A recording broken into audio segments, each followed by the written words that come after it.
Ia, sut ydych chi? A chroeso i'r 15fed bennod wan yng nghyfres codi gweithdy Pedair Cainc. Fe wyddwch yn barod i'r pawb sydd wedi bod yn dilyn, bod ni eisiau sydd wedi codi'r aftars a'r pyrlyns a falle ar y to.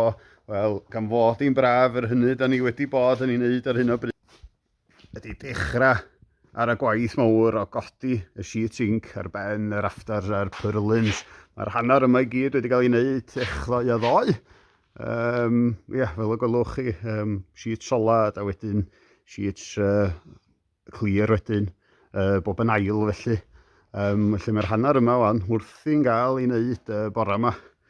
O ryw ddeuddydd arall o waith sy'n yma. Wedyn, mae'n edrych yn dda. Mae'n dangos i chi rhain i'r sheets. Yna ryw ddeunydd fel hyn sy'n arnyn nhw, ffelt a diban hwn wedyn, di pa mae anwedd dŵr wedyn yn dechrau yn bora pa mae'r to'n dechrau cnisu peryg ydy, gwch chi gawod o law yn disgyn ar eich pen chi, felly maen nhw'n gosod y ffelt yma wedyn, fel y gwelwch chi, mae'n sicyn o dŵr i fewn, a wedyn mae'n rhyddhau o'n ôl yn ar y deg i'r aer, i'r atmosffer. A wedyn, da ni'n torri sheet yn ôl o ryw 4 modfadd diban yna wedyn, pa mae dŵr glaw yn llifo lawr to, felly dydy'r dŵr wedyn ddim yn cael ei signo nôl fewn i ganol yr adeilad. Fysa hynna'n lladd y pwr diban ar roi to ar adeilad yn bydda. Ond fel hyn, da ni bod yn gweithio, neu dewch i mi jyst neidio fyny'r ben yr sgaffold. Dyma'r sheet cynta'r bore wan wrth i'n gael ei osod. Yr sheet cyntaf ydy'r bwysica i'w gael yn iawn, oherwydd dydwch chi fod hwn ryw 1 dradd allan yn fan hyn. Wel, erbyn i chi gyrraedd 5 pillar to, mi fydd o'n droedfedd allan yn bydd. Neu'r hynny gwch chi hefyd ydy fod yr ymylon bob sheet yn cwrdd yn daclus, a da chi'n misio hynna i ddigwydd chwaith. Felly, dwi'n gosod y stringline felly. Wedyn, da ni bob mynd fyny lawr, rhyw deimlad digon anghysurus gweithio ar y top na. Ond dyw fel na mai, mae'n gorfod digwydd yn dydy, neu fydd am to ar y gweithdy cyn i'r glaw neu cyn i'r tywydd yma dorri. Mae wedi bod yn dywyd delfrydol, ffaith o'n i'n cael ha hir a sych yn dydy. Ond hefyd wedi bod yn byr arteithiol ar brydiau.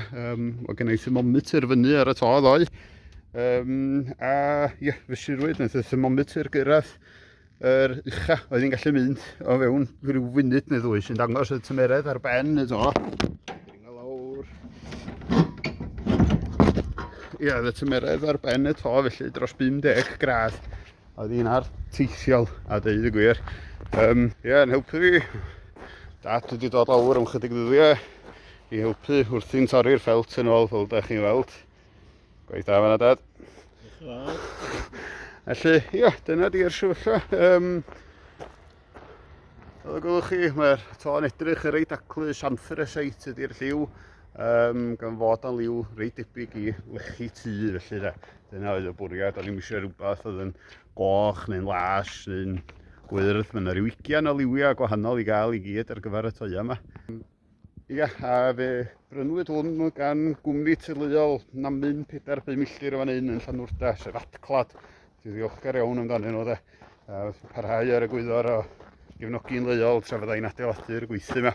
Ond na i fideo arall, unwaith fydd y to, unwaith fydd y gweithdy yn gwisgo i chap ynddo. Oce, bob wyl chi fan.